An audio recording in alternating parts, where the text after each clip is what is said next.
14 centuries ago, God sent down to humanity the Qur'an as a book of guidance. He called upon people to be guided to the truth by adhering to this book. Since the day of its revelation to the day of resurrection, this last divine book will remain the sole guide for humanity.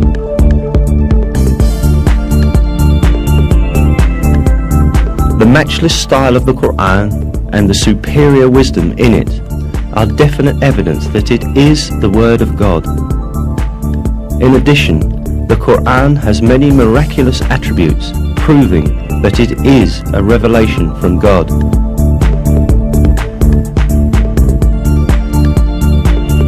One of these attributes is the fact that a number of scientific truths that we have only been able to uncover by the technology of the 20th century were stated in the Qur'an 1,400 years ago. Of course, the Qur'an is not a book of science. However, many scientific facts that are expressed in an extremely concise and profound manner in its verses have only been discovered with the technology of the 20th century. These facts could not have been known at the time of the Qur'an's revelation, and this is still more proof that the Qur'an is the Word of God.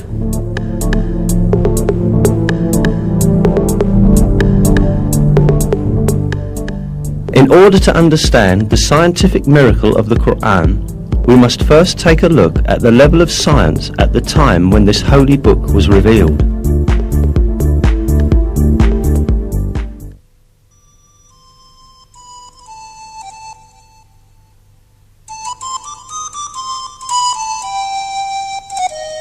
In the 7th century, when the Qur'an was revealed, Arab society had many superstitious and groundless beliefs where scientific issues were concerned. Lacking the technology to examine the universe and nature, these early Arabs believed in legends inherited from past generations.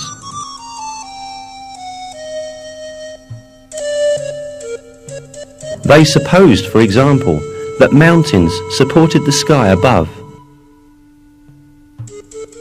They believed that the world was flat and that there were high mountains at both its ends. It was thought that these mountains were pillars that kept the vault of heaven high above.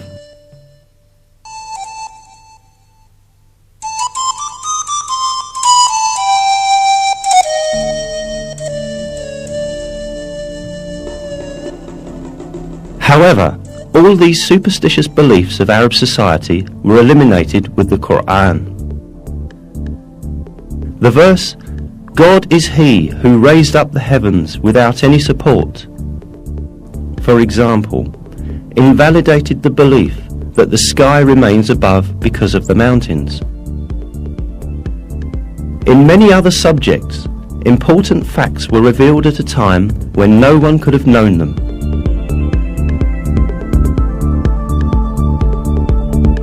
The Qur'an, which was revealed at a time when people knew very little about astronomy, physics, or biology, contains key facts on a variety of subjects such as the creation of the universe, the creation of the human being, the structure of the atmosphere, and the delicate balances that make life on Earth possible. Let us now take a look at some of the scientific truths revealed in the Qur'an.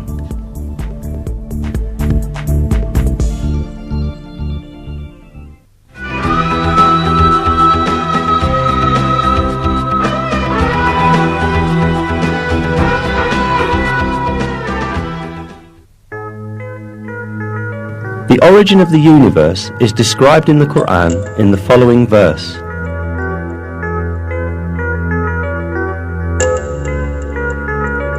He is the originator of the heavens and the earth. This information given in the Qur'an is in full agreement with the findings of contemporary science. The conclusion that astrophysics has reached today is that the entire universe, together with the dimensions of matter and time, came into existence as a result of a great explosion that occurred in no time. This event, known as the Big Bang, produced the entire universe about 15 billion years ago, creating it from nothingness as a result of the explosion of a single point. Modern scientific circles are in agreement that the Big Bang is the only rational and provable explanation of the beginning of the universe, and of how the universe came into being. Before the Big Bang, there was no such thing as matter. From a condition of non-existence in which neither matter nor energy nor even time existed, and which can only be defined metaphysically, matter, energy and time were all created. This fact, only recently discovered by modern physics, was announced to us in the Qur'an 1,400 years ago.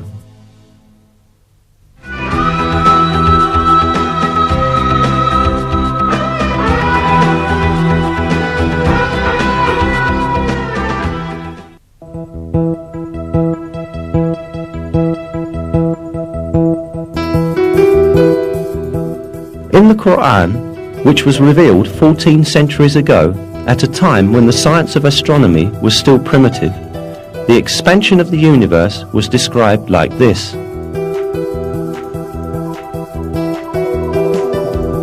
And it is we who have constructed the heaven with might, and verily it is we who are steadily expanding it.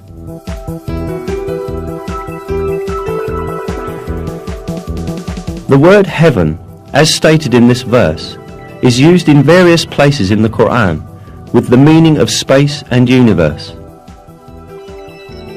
Here again, the word is used with this meaning. In other words, in the Qur'an, it is communicated that the universe expands. And this is the very conclusion that science has reached today.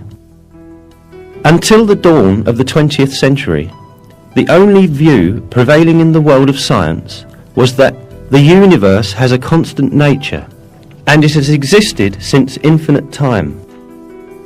The research, observations and calculations carried out by means of modern technology, however, revealed that the universe in fact had a beginning, and that it constantly expands. At the beginning of the 20th century, the Russian physicist Alexander Friedmann and the Belgian cosmologist Georges Lemaitre theoretically calculated that the universe is in constant motion and that it is expanding.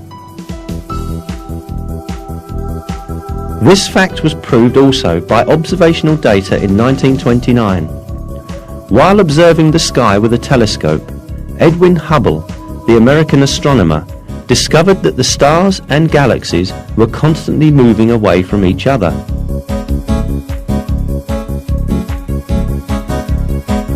A universe where everything constantly moves away from each other implied a constantly expanding universe.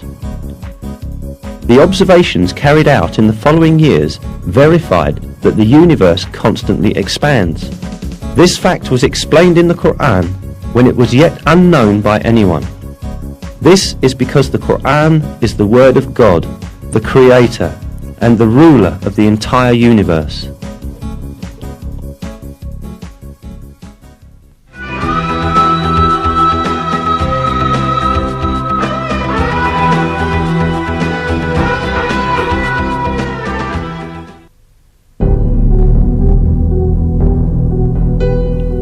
While referring to the sun and the moon in the Qur'an, it is emphasized that each moves in a certain orbit.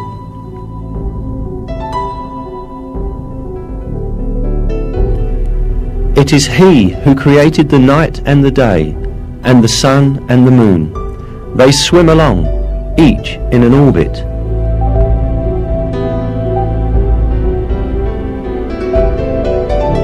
It is mentioned in another verse too, that the sun is not static, but moves in a certain orbit.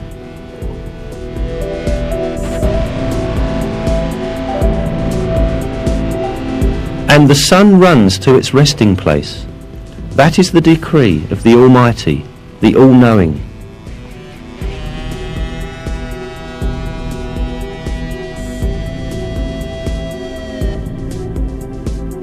These facts, communicated in the Qur'an, have been discovered by astronomical observations in our age. According to the calculations of experts on astronomy, the Sun is travelling at the enormous speed of 720,000 kilometres an hour in the direction of the star Vega in a particular orbit called the solar apex. This means that the Sun travels roughly 17,280,000 kilometres a day. Along with the Sun, all planets and satellites within the gravitational system of the Sun also travel the same distance. In addition, all the stars in the universe are in a similar planned motion. That the entire universe is full of paths and orbits such as this one is inscribed in the Qur'an as follows: by the sky full of paths and orbits.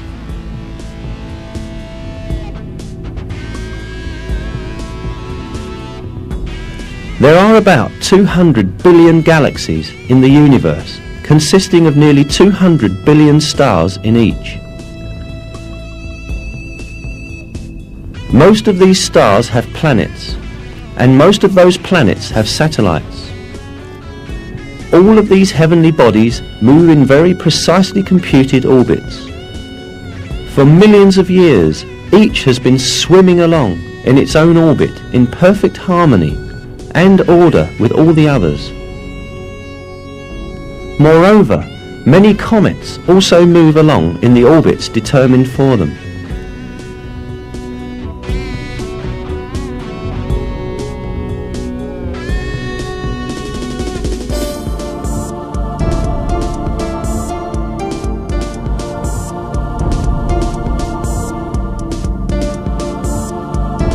The orbits in the universe do not only belong to celestial bodies. The galaxies also travel at enormous speeds in computed, planned orbits. During these movements, none of these celestial bodies cut across another's path or collide with another.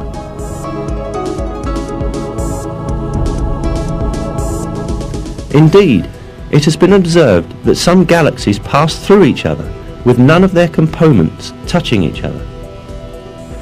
Surely, at the time the Qur'an was revealed, humankind did not possess today's telescopes or advanced observation technologies to observe space in a range of millions of kilometres, nor the modern knowledge of physics or astronomy.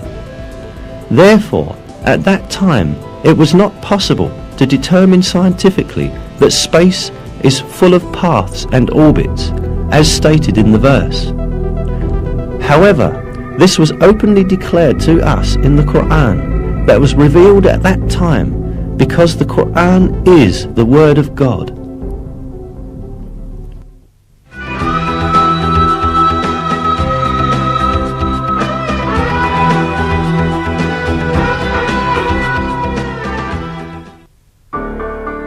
In the Qur'an, God calls our attention to a very interesting attribute of the sky.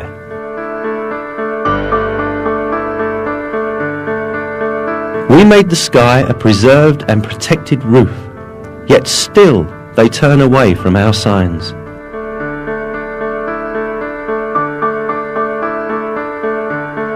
This attribute of the sky has been proved by scientific research done in the 20th century. The atmosphere surrounding the Earth serves crucial functions for the continuity of life. While destroying many meteors, big and small, as they approach the Earth, it prevents them from falling to Earth and harming living things.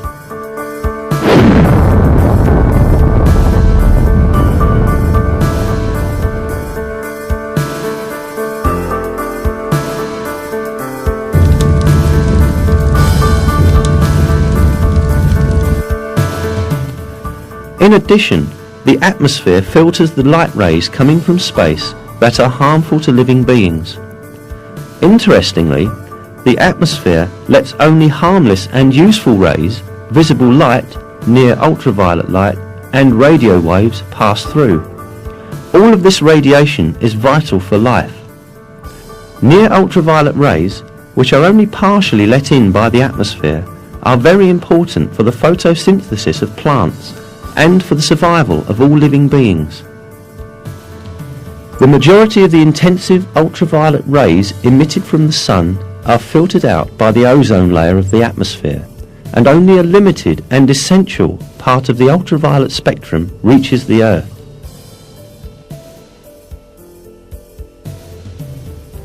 The protective function of the atmosphere does not end here. The atmosphere also protects the Earth from the freezing cold of the space, which is about minus 270 degrees centigrade.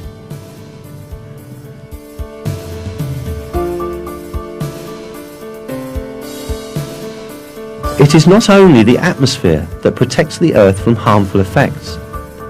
In addition to the atmosphere, the Van Allen belt, a layer caused by the magnetic field of the Earth, also serves as a shield against the harmful radiation that threatens our planet.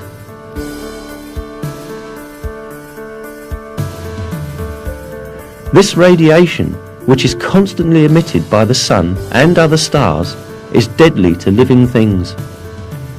If the Van Allen belt did not exist, the massive outbursts of energy called solar flares that occur frequently in the Sun would destroy all life on Earth.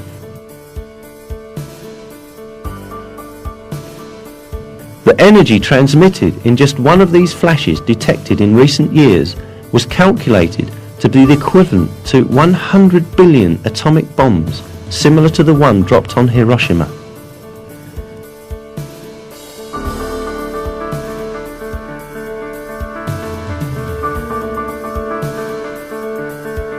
"58 hours after the flash, it was observed that the magnetic needles of compasses displayed unusual movement, and 250 kilometers above the Earth's atmosphere, the temperature suddenly increased to 2,500 degrees Celsius.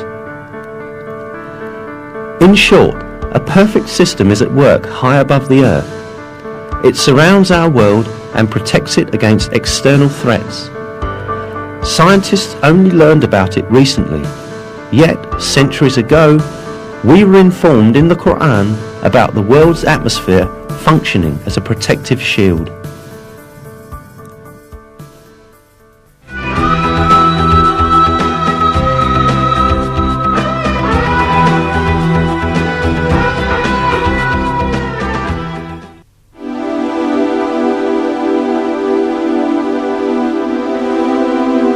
The 11th verse of Surat At-Tariq in the Qur'an refers to the returning function of the sky.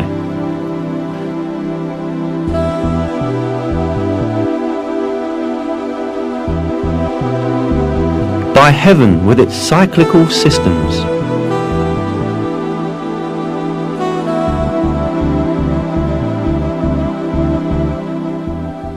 This word, interpreted as cyclical in Qur'an translations, also has meanings of sending back or returning. As known, the atmosphere surrounding the Earth consists of many layers. Each layer serves an important purpose for life's benefit.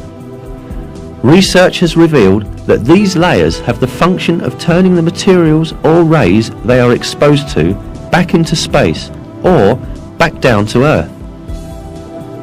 Now let us examine with a few examples this recycling function of the layers encircling the Earth. The troposphere, 13 to 15 kilometers above the Earth, enables water vapor rising from the surface to be condensed and turned back down to the Earth as rain.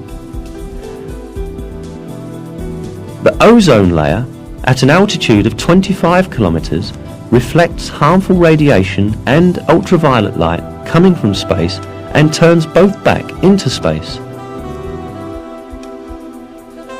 The ionosphere reflects radio waves broadcast from the Earth back down to different parts of the world, just like a passive communications satellite, and thus makes wireless communication, radio and television broadcasting possible over long distances. The fact that this property of the sky's layers, which could only be scientifically discovered recently, was declared centuries ago in the Qur'an, once again demonstrates that the Qur'an is the Word of God.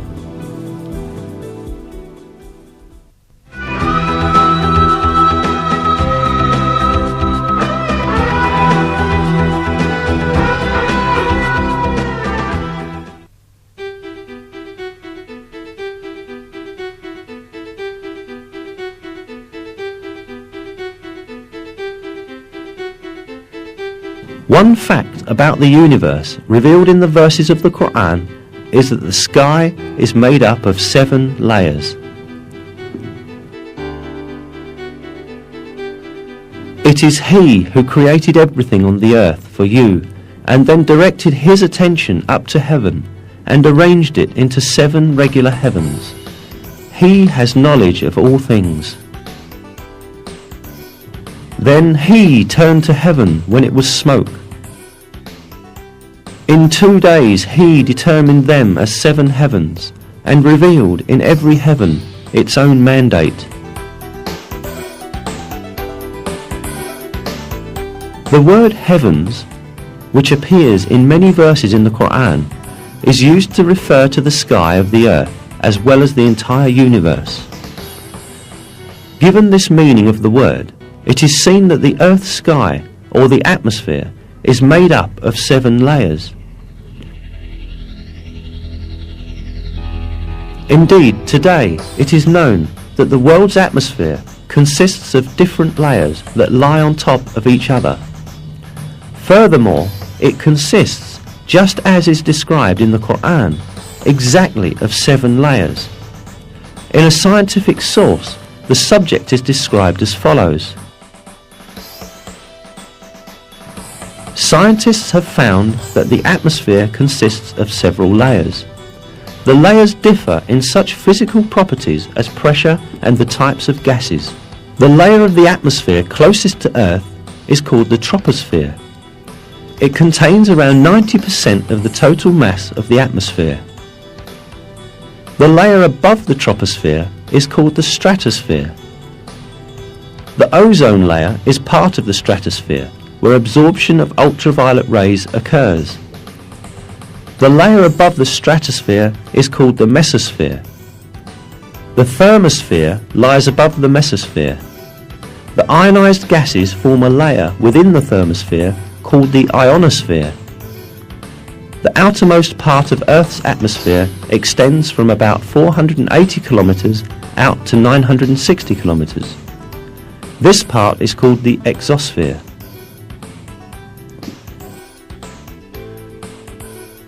If we count the number of layers cited in this source, we see that the atmosphere consists of exactly 7 layers, just as stated in the verse. It is a great miracle that these facts, which could not possibly be discovered without the technology of the 20th century, were explicitly stated by the Qur'an 1,400 years ago.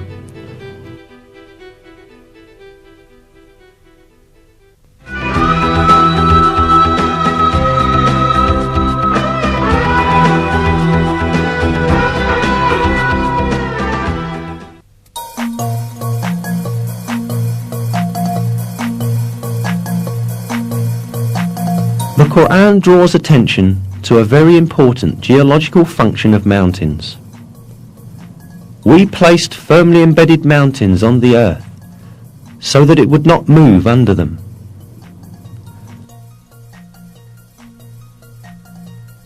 As noticed, it is stated in the verse that the mountains have the function of preventing shocks on the earth. This fact was not known by anyone at the time the Qur'an was revealed. It was in fact brought to light recently as a result of the findings of modern geology. According to these findings, mountains emerge as a result of the movements and collisions of massive plates forming the Earth's crust. When 2 plates collide, the stronger one slides under the other. The one on top bends and forms heights and mountains. The layer beneath proceeds under the ground and makes a deep extension downward. That means that mountains have a portion stretching downwards as large as their visible portion on the earth. In a scientific text, the structure of mountains is described as follows. Where continents are thicker, as in mountain ranges, the crust sinks deeper into the mantle. In a verse, this role of the mountains is pointed out through a comparison with pegs. Have we not made the earth as a bed, and the mountains its pegs?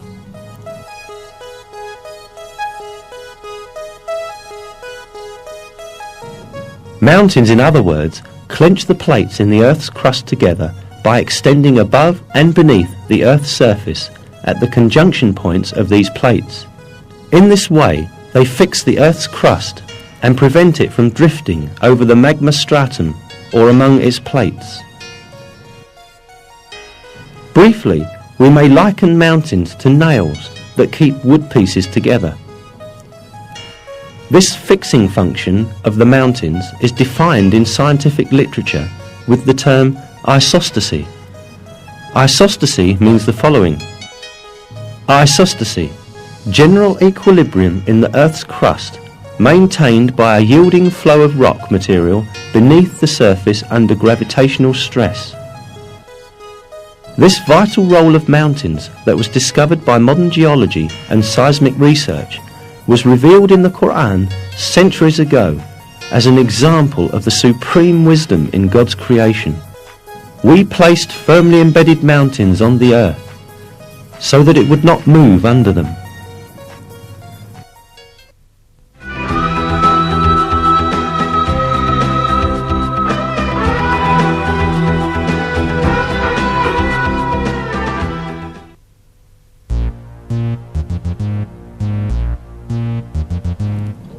In one of the verses, we are informed that the mountains are not motionless as they seem, but they are in constant motion.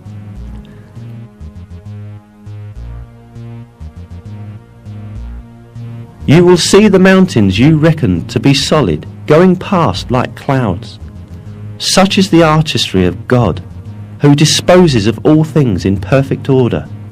Surely He is aware of what you do.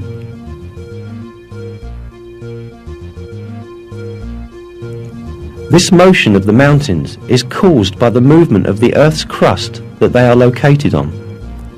The Earth's crust sort of floats over the mantle layer, which is denser.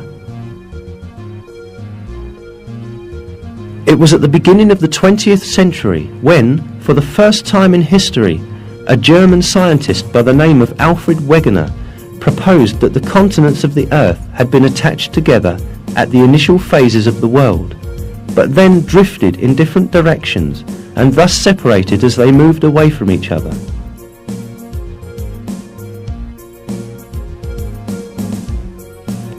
Geologists understood that Wegener was right only in the 1980s, 50 years after his death.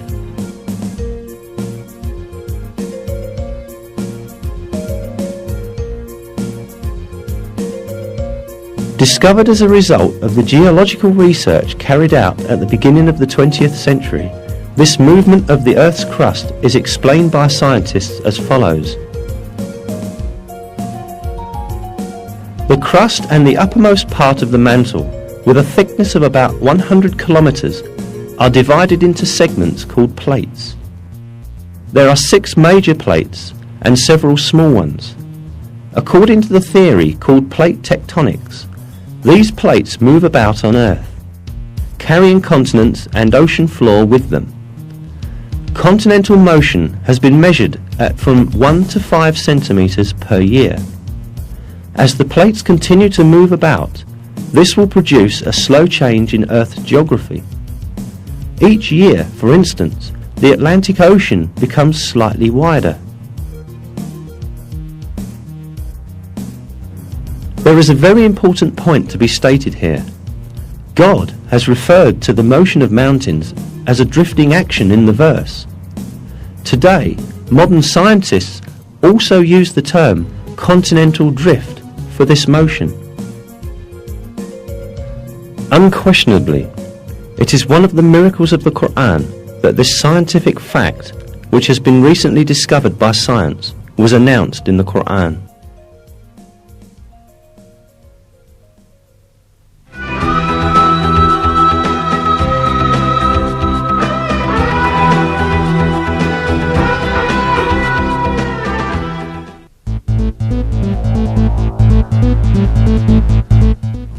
Iron is one of the elements highlighted in the Qur'an.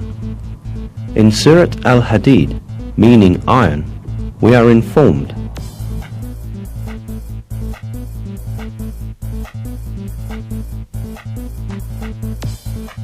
"And we sent down iron, in which there lies great force, and which it has many uses for mankind."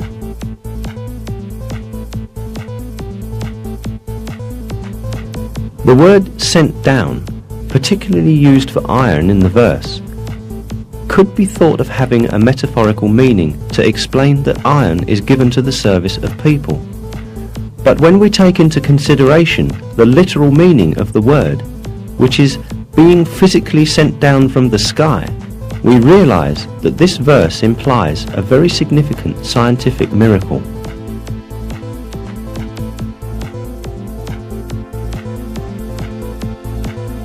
This is because modern astronomical findings have disclosed that the metal of iron found in our world has come down from giant stars in outer space. The heavy metals in the universe are produced in the nucleus of big stars. Our solar system, however, does not have a suitable structure to produce iron on its own. Iron can only be produced in much bigger stars than the Sun, where the temperature reaches a few 100 million degrees. When the amount of iron exceeds a certain level in a star, the star can no longer bear it, and eventually it explodes in what is called a nova or a supernova. As a result of this explosion, meteors containing iron are scattered around the universe, and they move through the void until attracted by the gravitational force of a celestial body. All this shows that the metal iron did not form on the Earth, but was carried from exploding stars in space via meteors and was sent down to Earth, exactly the same way as stated in the verse. It is clear that this fact could not have been scientifically known in the 7th century, when the Qur'an was revealed. "And we sent down iron, in which there lies great force, and which has many uses for mankind." In addition, the 25th verse of Surat al-Hadid, which refers to iron, includes two interesting mathematical codes. Surat al-Hadid is the 57th surah in the Qur'an. The numerical value of the word al-Hadid in Arabic, in other words, is abjad, is the same number, 57. The numerical value of the word hadid alone is 26, and 26 is the atomic number of iron.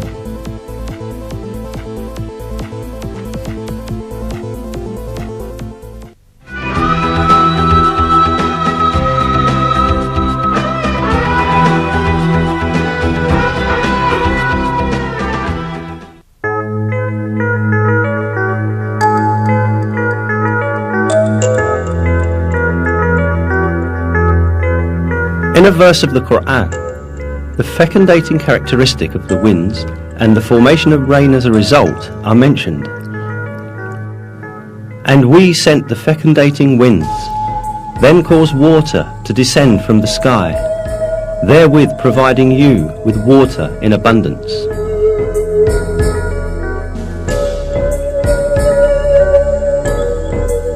In this verse, it is pointed out that the first stage in the formation of rain is wind.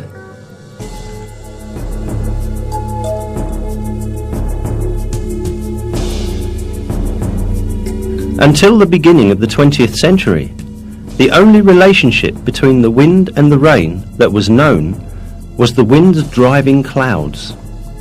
However, modern meteorological findings have demonstrated the fecundating role of the winds in the formation of rain. This fecundating function of the wind works in the following way. On the surface of oceans and seas, countless air bubbles form because of the foaming action. The moment these bubbles burst, thousands of tiny particles with a diameter 1/100th of a millimetre are thrown into the air. These particles, known as aerosols, mix with dust carried from land by winds and are carried to upper layers of the atmosphere. These particles, carried to higher altitudes by winds, come in contact with water vapour up there. Water vapour condenses around these particles and turns into water droplets. These water droplets first come together and form clouds, and then fall on the earth in the form of rain.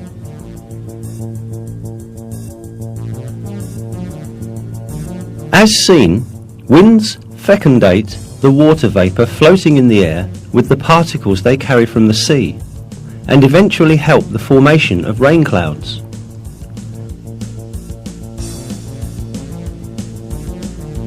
If winds did not possess this property, water droplets in the higher atmosphere would never form, and there would be no such thing as rain.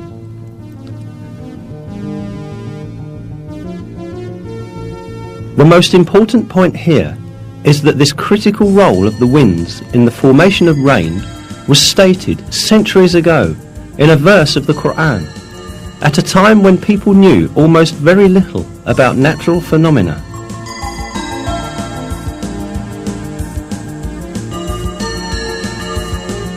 Another fact given in the Qur'an about rain is that it is sent down on earth in due measure. This is mentioned in Surat Az-Zukhruf as follows: "It is He who sends down water in due measure from the sky, by which we bring a dead land back to life. That is how you too will be raised from the dead." This measure in rain has again been discovered by modern research. It is estimated that in 1 second, approximately 16 million tons of water evaporate from the earth. This figure amounts to 513 trillion tons of water in 1 year. This number is equal to the amount of rain that falls on the earth in 1 year. This means that water continuously circulates in a balanced cycle according to a measure.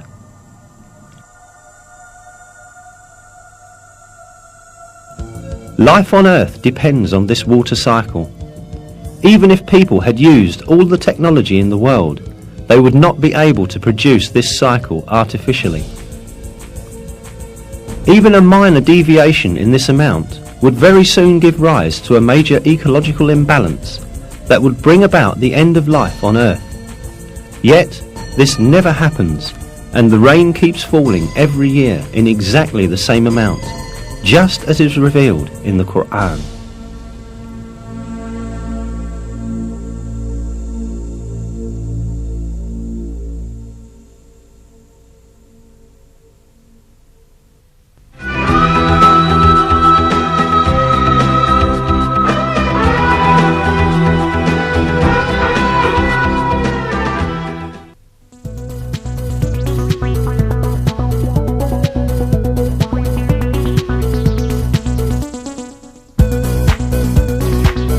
One of the properties of seas that was very recently discovered is related in a verse of the Qur'an as follows: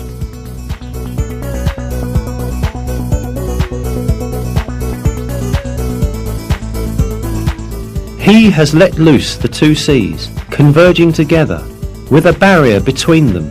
They do not break through." This property of the seas that converge together yet do not mingle with one another at all has been very recently discovered by oceanographers.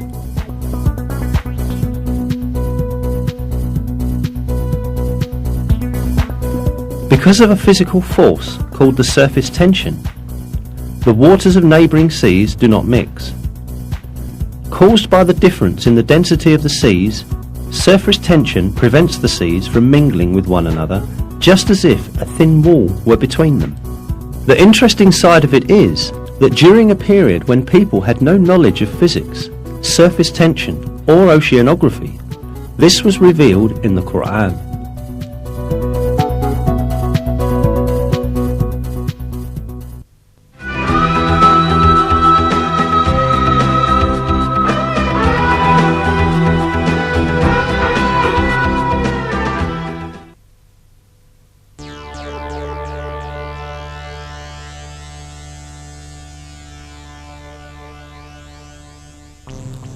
Until fairly recently, it was thought that a baby's sex was determined by the mother's cells.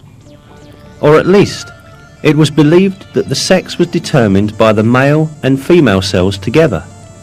But we are given a different kind of information in the Qur'an, where it is stated that masculinity or femininity is created out of the sperm poured forth into the womb. That he created pairs, male and female, out of a drop of sperm, as it is poured forth. The improving disciplines of genetics and molecular biology have scientifically validated the accuracy of this information given by the Qur'an. And what we see but a dream. It is now understood that sex is determined by sperm cells coming from the male, and that the female has no role in this process.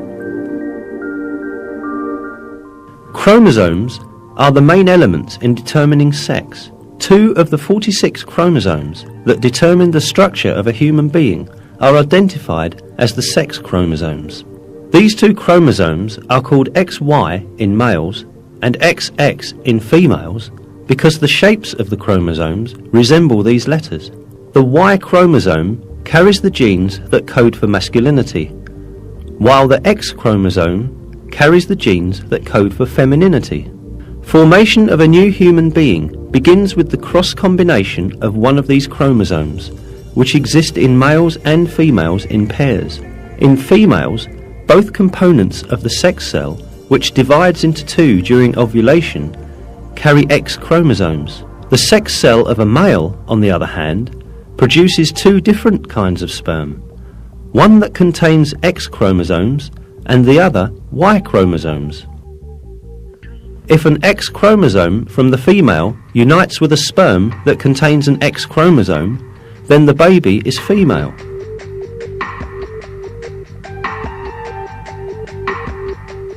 If it unites with the sperm that contains a Y chromosome, the baby is male.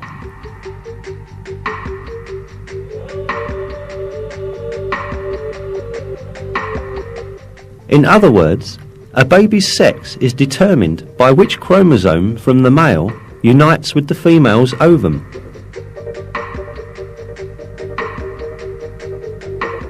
None of this was known until the discovery of genetics in the 20th century. Indeed, in many cultures, it was believed that a baby's sex was determined by the female's body. That was why women were blamed when they gave birth to girls. However, 13 centuries before human genes were discovered, the Qur'an revealed information that denies this superstition and referred to the origin of sex being not with women, but with the semen coming from men. If we keep on examining the facts announced to us in the Qur'an about the formation of people, we again encounter some very important scientific miracles. When the sperm of the male unites with the ovum of the female, the essence of the baby to be born is formed. This single cell, known as the zygote in biology, will instantly start to reproduce by dividing and eventually become a piece of flesh. The zygote, however, does not spend its developmental period in a void. It clings to the uterus just like roots that are firmly fixed to the earth by their tendrils. Through this bond, the zygote can obtain the substances essential to its development from the mother's body.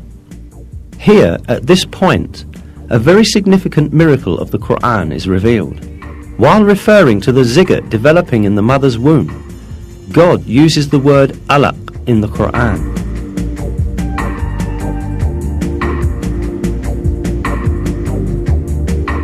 Recite, in the name of your Lord, who created man from alaq.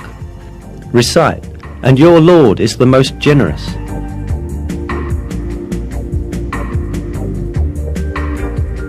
The meaning of the word alaq in Arabic is a thing that clings to some place. The word is literally used to describe leeches that cling to a body to suck blood. Certainly, it is not a coincidence that such an appropriate word is used for the zygote developing in the mother's womb. This proves once again that the Qur'an is a revelation from God, the Lord of all the worlds.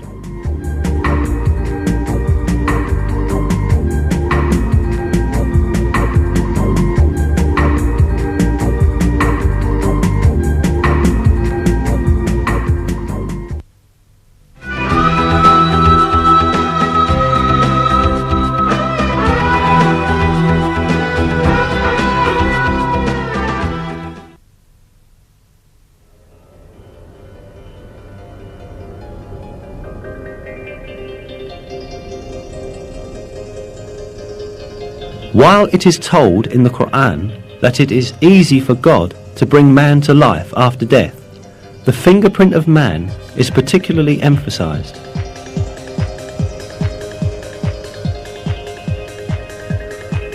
Yes, we are able to put together in perfect order the very tips of his fingers.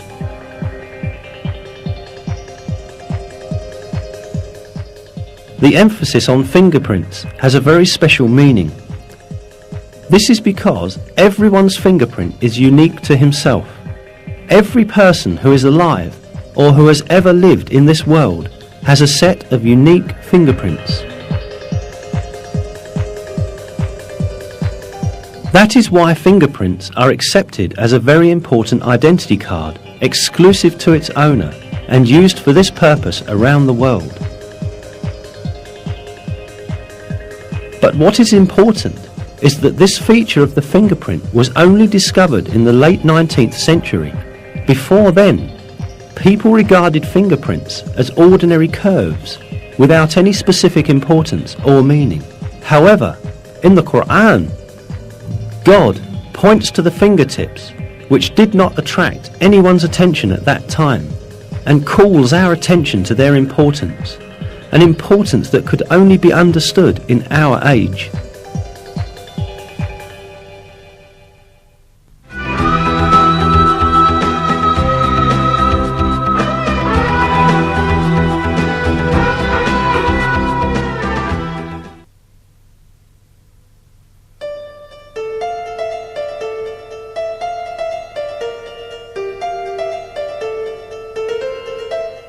Another important aspect of the information mentioned in the verses of the Qur'an is the developmental stages of a human in the mother's womb.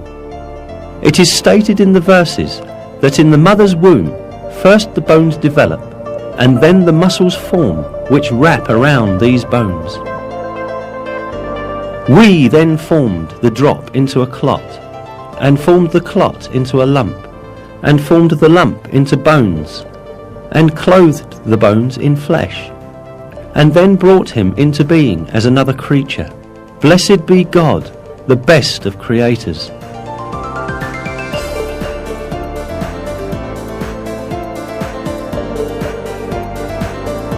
Embryology is a branch of science that studies the development of embryos in the mother's womb. Until very recently, embryologists assumed that the bones and muscles in an embryo developed at the same time. For this reason, for a long time, some people claimed that these verses were in conflict with science. Yet, advanced microscopic research conducted by virtue of new technological developments has revealed that the revelation of the Qur'an is word by word correct.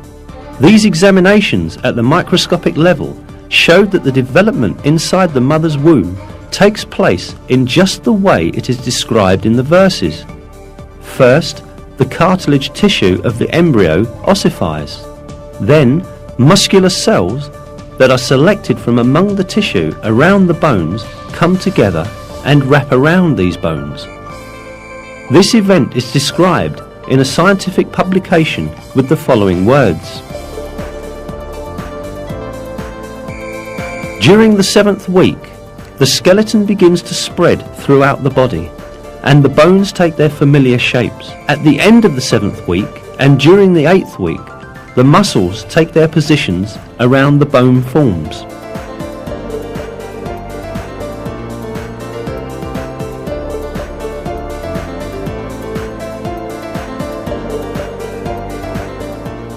In short, man's developmental stages, as they are described in the Qur'an, are in perfect harmony with the findings of modern embryology.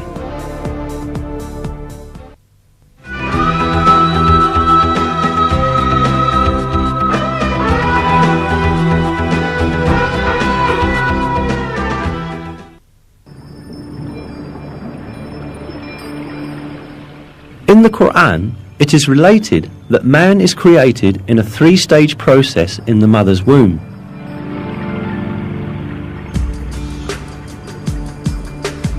He creates you stage by stage in your mother's wombs in a 3-fold darkness. That is God, your Lord. Sovereignty is His. There is no God but Him. So what has made you deviate?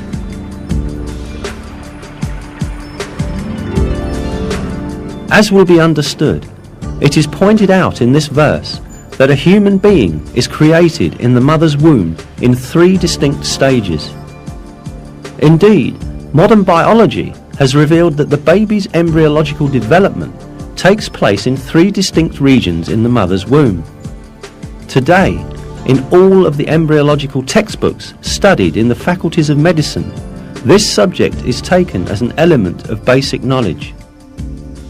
For instance, in Basic Human Embryology, a fundamental reference text in the field of embryology, this fact is stated as follows.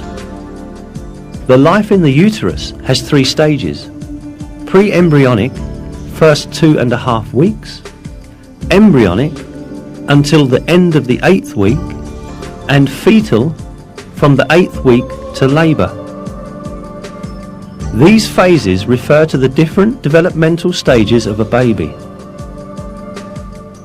Information on the development in the mother's womb became available only after observations done with modern devices. Yet, just like many other scientific facts, these pieces of information are imparted in the verses of the Qur'an in a miraculous way. The fact that such detailed and accurate information was given in the Qur'an at a time when people had scarce information on medical matters is clear evidence that the Qur'an is not the word of man, but the word of God.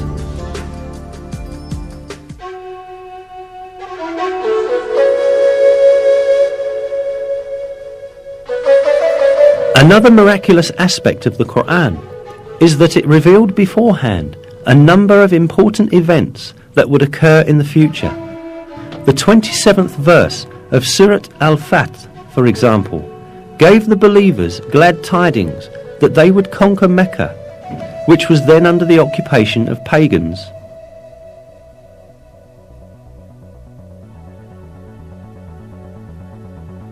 God has confirmed His messenger's vision with truth.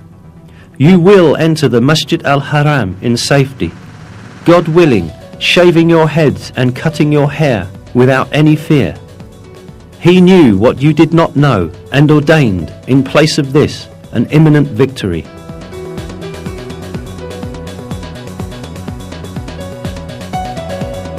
In close consideration, the verses seem to announce yet another victory that will take place before the victory of Mecca. Indeed, as stated in the verse, the believers first conquered the Kaaba fortress, which was under the control of the Jews, and then entered Mecca.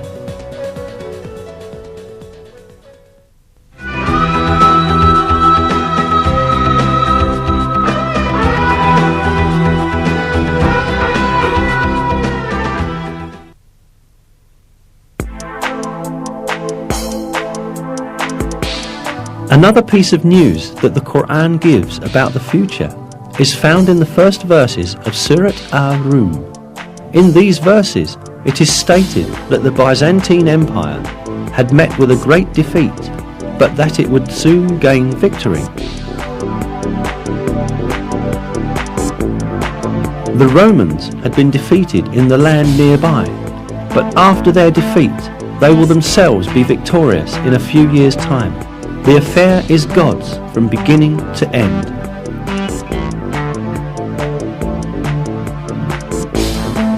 These verses were revealed around 620 CE, almost 7 years after the severe defeat of Christian Byzantium at the hands of the Persians, when the Byzantines lost Jerusalem.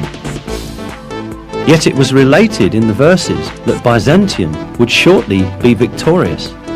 In fact, Byzantium had then suffered such heavy losses that it seemed impossible for it even to maintain its existence, let alone be victorious again. Not only the Persians, but also Avars, Slavs and Lombards posed serious threats to the Byzantine Empire. The Avars had come as far as the walls of Constantinople. The Byzantine Emperor Heraclius had ordered the gold and silver in churches to be melted and turned into money in order to meet the expenses of the army. Many governors had revolted against Emperor Heraclius, and the empire was on the point of collapse. Mesopotamia, Cilicia, Syria, Palestine, Egypt and Armenia, which earlier belonged to Byzantium, were invaded by the idolater Persians. In short, everyone was expecting the Byzantine Empire to be destroyed.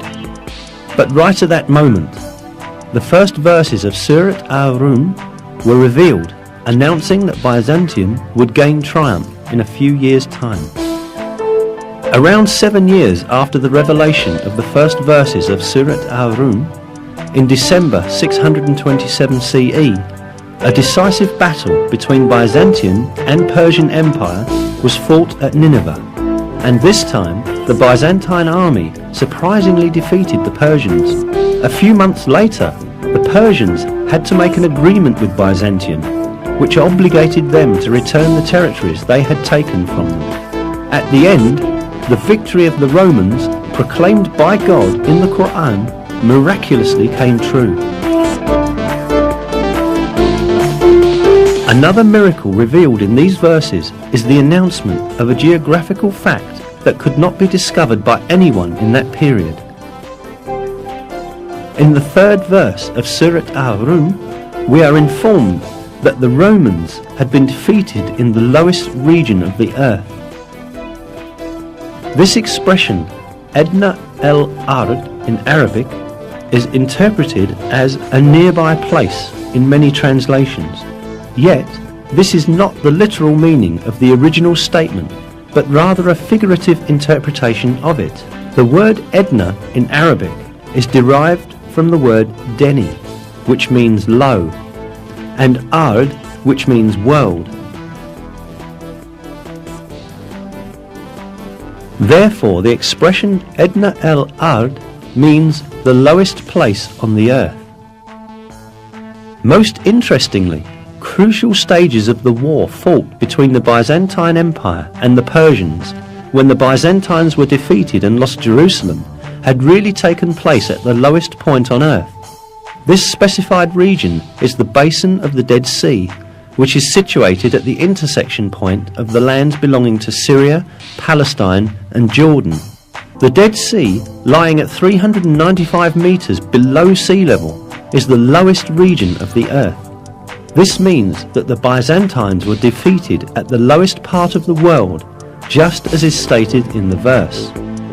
The most interesting point lies in the fact that the altitude of the Dead Sea could only be measured with modern measurement techniques. Before that, it was impossible for anyone to know that it was the lowest region on the surface of the earth. Yet, this region was stated to be the lowest point on the earth in the Qur'an. Hence, this provides another evidence that the Qur'an is divine revelation.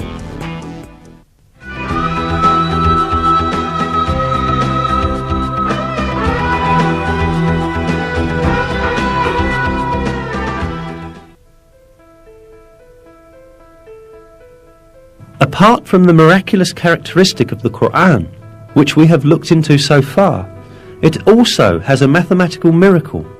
An example of this is the numbers of repetitions of some words in the Qur'an. Some related words are surprisingly repeated the same number of times. Below are such words and the numbers of their repetitions in the Qur'an. The word day is repeated 365 times in singular form, while its plural and dual forms, days, together are repeated 30 times. The number of repetitions of the word moon is 12. The word punishment is repeated 117 times, while the expression forgiveness, which is one of the basic principles of the Qur'an, is repeated exactly twice as many times. The number of times the words world and hereafter are repeated is also the same, 115.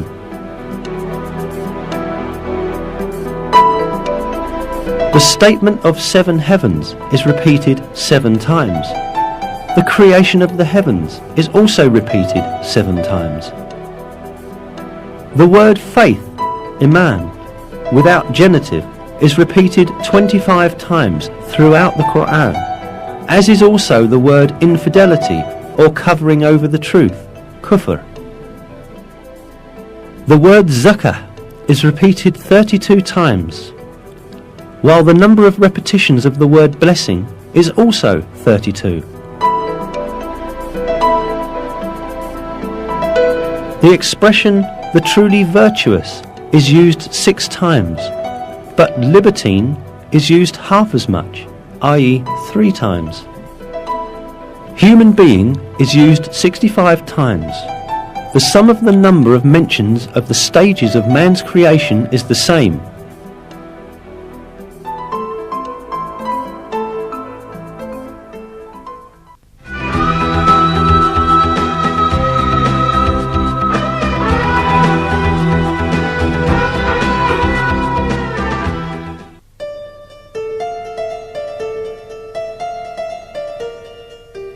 All that we have seen so far shows us an apparent fact. The Qur'an is such a book that all the news related in it has proved to be true, and facts that no one could ever have known at that time were announced in its verses. Certainly this provides clear evidence that the Qur'an is not the word of man. The Qur'an is the word of God, the originator of everything, and the Almighty, who encompasses everything with his knowledge. In a verse, God remarks on the Qur'an, "If it had been from other than God, they would have found many inconsistencies in it."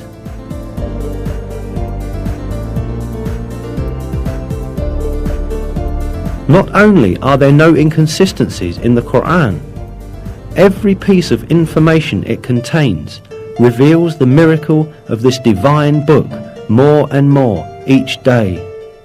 What falls to man is to hold fast to this divine book revealed by God and receive it as his one and only guide. In one of the verses, God calls out to us, "And this is a book we have sent down and blessed, so follow it and have fear of God, so that hopefully you will gain mercy."